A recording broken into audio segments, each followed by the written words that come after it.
उसकी लाश अस्पताल से गायब हो गई। अब उनके घर वालों को क्या जवाब दूंगा? जाओ ढूंढो लाश को। अस्पताल में एक डॉक्टर अपने स्टाफ पर गुस्सा उतार रहा था। अस्पताल में काम करने वाले रमेश चाचा अपने साथियों के साथ पूरे वार्ड में एक लाश को तलाश रहे थे, लेकिन लाश कहीं गायब हो चुकी थी। कुछ दिन बाद अनन्या और आरव अपने नए घर में बसने के लिए आ पहुंचे थे। वाह यार, कितना शानदार घर लिया है तुमने। अनन्या की बातों से साफ लग रहा था कि उसे ये जगह बेहद पसंद आ गई थी।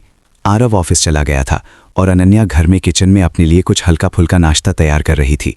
तभी अचानक दरवाजे की घंटी बजने की आवाज गूंजी। हाँ, 1 मिनट आ रही हूं, उसने चिल्लाकर कहा और किचन से बाहर निकलते हुए मुख्य द्वार की ओर बढ़ी। इतने में घंटी एक बार फिर बजी। उसने दरवाजा खोला, लेकिन बाहर कोई नहीं था। बाहर हल्की ठंडी हवा बह रही थी।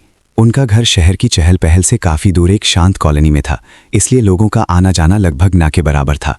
वो 2 कदम बाहर निकली और चारों ओर नजर दौड़ाई, लेकिन कहीं कोई दिखाई नहीं दे रहा था। वो वापस अंदर लौटी तो पूरे घर में धुआं धुआं भरा पड़ा था। अरे भगवान, चाय उबल गई। खांसते खांसते वो किचन में दौड़ी और फौरन गैस का नॉब बंद कर दिया। अब तो दोबारा कुछ बनाने का मन ही नहीं कर रहा था। उसने अपना फोन उठाया और पति को कॉल कर दी। हेलो आरव, मुझे बहुत भूख लगी है, कुछ खाने का ऑर्डर कर दो ना। अनन्या, ऑफिस में काम का बोझ है, मैं कुछ नहीं कर पाऊंगा। मुझे भूख मर रही है। और गुस्से में उसने फोन जोर से काट दिया। फिर सोफे पर लेटकर टीवी चालू कर लिया। तभी उसे पीछे वाली सीढ़ियों पर किसी के कदमों की हल्की थाप सुनाई दी। उसने पलटकर देखा, लेकिन वहां कोई नहीं था। वो दोबारा टीवी में खो गई। अचानक फिर दरवाजे की घंटी बजी। आरव होगा सोचकर वो जल्दी से उठी और दरवाजा खोल दिया। बाहर एक डिलीवरी बॉय खाने का पैकेट लिए खड़ा था। उसे तुरंत समझ आ गया कि आरव खुद तो नहीं आ सका, इसलिए ऑनलाइन ऑर्डर कर भेज दिया है। पैकेट की थैली लेकर वो अंदर आई, टेबल पर रखा और मुंह खोलने ही वाली थी कि अचानक थैली से काले चिपचिपे कीड़े बाहर रेंगने लगे। डर से चीख पड़ी, लेकिन ये तो सपना था। लगातार बजती घंटी की आवाज में वो जागी और दरवाजा खोलने चली गई। बाहर फिर कोई नहीं था। ये क्या हो रहा है मेरे साथ? सिर पकड़कर वो अंदर लौटी और दरवाजा बंद करने के लिए मुड़ी। तभी दरवाजे पर खड़े उस लड़के को देखकर उसका दिल खक से रह गया। घंटी तो मैंने ही बजाई ना। जी नहीं मैम, मैं तो अभी अभी पहुंचा हूं, सर ने ये पैकेट भेजा है। लड़के ने थैली आगे बढ़ाई। उसे देखते ही अनन्या की सांसें थम गई। वही थैली थी जो सपने में दिखी थी। नहीं चाहिए, वापस ले जाओ। अरे मैम, सर ने पैसे दे दिए, रिफंड नहीं मिलेगा। कोई बात नहीं, पैसे रख लो और खाना भी, कहकर उसने झट से दरवाजा ठोक दिया। रात गहरा चती थी। बेड पर लैपटॉप पर कुछ रिपोर्ट्स चेक कर रहे आरव ने पास बैठी अनन्या की ओर नजर डाली। वो अपने ख्यालों में गुम थी। अनन्या, क्या सोच रही हो? कुछ नहीं। अरे यार, सोचना छोड़ दो, वैसे भी तुम्हारी तबीयत ठीक नहीं रहती, ज्यादा सोचोगे तो सिर दर्द हो जाएगा। जाने दो, तुम यकीन नहीं करोगे। अरे पहले तो बताओ, यकीन करना बात की बात। इस घर में कुछ तो गड़बड़ है। कोई दरवाजे पर आकर घंटी बजाता है, खोलो तो कोई नहीं। अरे शायद पड़ोस के बच्चे शरारत कर रहे होंगे। आरव, हमारे आसपास तो कोई बस्ती भी नहीं है। बच्चे खेलते हुए भटक जाते होंगे, आने जाने वालों को तो रोक नहीं सकते ना। ठीक है माना बच्चे ने घंटी बजाई, लेकिन वो डिलीवरी बॉय जो खाना लेकर आया, मतलब आज तुमने कुछ नहीं बनाया। वैसे क्या मंगाया था, पिज्जा या बर्गर? आरव की बातें सुनकर अनन्या के पैरों तले जमीन खिसक गई। वो परेशान होकर मन ही मन सोचने लगी, अगर आरव ने नहीं भेजा तो वो लड़का यहाँ क्यों आया? बिना कुछ कहे वो मुंह फेर कर बेड पर लेट गई। ये सब क्या हो रहा है? जब से यहाँ शिफ्ट हुए हैं सब कुछ उल्टा पुल्टा लग रहा है। आधी रात के करीब 1:30 बजे होंगे। अचानक अनन्या की आंखें खुल गईं। कमरे में नाइट लैंप की मध्यम पीली रोशनी बिखरी हुई थी। बगल में आरव गहरी नींद में सोया था। उसकी नजर छत पर घूमते सीलिंग फैन पर अटक गई। दिमाग में वही पुरानी बातें घूम रही थी कि तभी सीलिंग फैन पर धीरे धीरे काली छाया उभरने लगी। अनन्या ने ध्यान से देखा। वो छाया अब इंसानी शक्ल ले रही थी।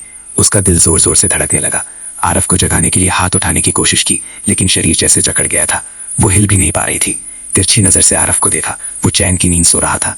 दोबारा फैन की ओर देखा तो कलेजा कांप उठा। वो काली छाया फैन पर बैठी लाल लाल आंखों से उसे घूर रही थी। डरावनी शक्ल देखकर अनन्या के मुंह से चीख निकलनी चाहिए थी, लेकिन आवाज फूट ही नहीं रही। पूरी ताकत लगाकर चिल्लाने की कोशिश की ताकि आरव जागे और बचाए, लेकिन मुंह से सिर्फ हवा ही निकल रही। वो बेजान लाश की तरह बेड पर पड़ी थी। आखिरकार नजरें फैन पर टिकाई। अब वहां कुछ नहीं था। राहत की सांस ली। गर्दन घुमाकर आरव की ओर देखा तो काली छाया उसके बिल्कुल पास लेटी उसे घूर रही थी। आंखें खुली। आरव सुबह के 8 बजे तैयार होकर उसे हिला रहा था। क्या हुआ? उठो यार, मुझे ऑफिस के लिए लेट हो रहा है। अनन्या ने घड़ी देखी, 8 बजने को थे। ये लो, चाय पी लो। आरव ने कप थमा दिया। चाय पीते हुए अनन्या बोली, आरव, मुझे कुछ ठीक नहीं लग रहा। क्या हुआ? तबीयत खराब है क्या? जब से इस घर में आई हूं कुछ ना कुछ अजीब घट रहा है। अजीब मतलब क्या कहना चाहती हो? अनन्या को बताने में झिझक हो रही थी, क्योंकि आरव ऐसी बातों पर भरोसा नहीं करता। जो कुछ भी हो रहा था वो सामान्य नहीं, कोई बुरी ताकत अपनी उपस्थिति का एहसास करा रही थी। उसके चेहरे की उदासी देख आरव बोला, आज ऑफिस कैंसिल कर देते हैं, डॉक्टर के पास चलते हैं। अगर तुम्हारी तबीयत नासाज रही थी तो मेरा मन कैसे लगेगा? डॉक्टर ने अनन्या का पूरा चेकअप किया और दवाइयां लिखते हुए कहा, देखिए, लगता है अनन्या को आराम की सख्त जरूरत है। शायद आरुषि की मौत का सदमा अभी तक हरा है। दवाइयां ले लो, लेकिन खास ध्यान रखना। ठीक है डॉक्टर साहब, कहकर आरव और अनन्या क्लिनिक से बाहर निकले। दोनों अपनी कार से घर लौट रहे थे। आरव ड्राइव कर रहा था और बगल वाली सीट पर अनन्या आंखें मूंदे आराम कर रही थी। सड़क पर गाड़ी चलाते हुए आरव को पुरानी यादें सताने लगी। उसकी बेटी आरुषि की टेरेस से गिरकर मौके पर ही मौत हो गई थी। लोगों की भीड़, अनन्या का बिलखना चिल्लाना, फिर अचानक बेहोश होना, सब आंखों के सामने घूम गया। वो सब भूल जाना चाहता था, लेकिन आज डॉक्टर की बातों ने जख्म फिर से कुरेद दिए। रात गहरा चुकी थी। अनन्या दवाइयां खाकर बेड पर लेट गई। छुट्टी लेने से आरव को घर पर ही ऑफिस का पेंडिंग काम निपटाना पड़ा। अनन्या बेड पर लेटी थी, लेकिन उन अजीब घटनाओं ने नींद भगाई थी। आंखें बंद कर सोने की कोशिश करने लगी। तभी आरव की आवाज आई, अनन्या, जार में पानी खत्म हो गया। ठीक है, तुम आराम करो, मैं लाता हूँ। जार लेकर वो बेडरूम से बाहर किचन की ओर चला गया। अनन्या आंखें बंद किए पड़ी रही। तभी कमरे में किसी की हलचल महसूस हुई। दरवाजे की ओर नजर गई। कमरा बंद था, लेकिन अगले ही पल लगा कि दरवाजा धीरे धीरे खुल रहा है। आधे खुले दरवाजे से बाहर झांका। कोई था जो उसे घूर रहा था। सांसें अटक गईं। डरते डरते बाहर देखा, वही काली परछाई। हिम्मत जुटाई और बेड से उठकर दरवाजे तक पहुंची।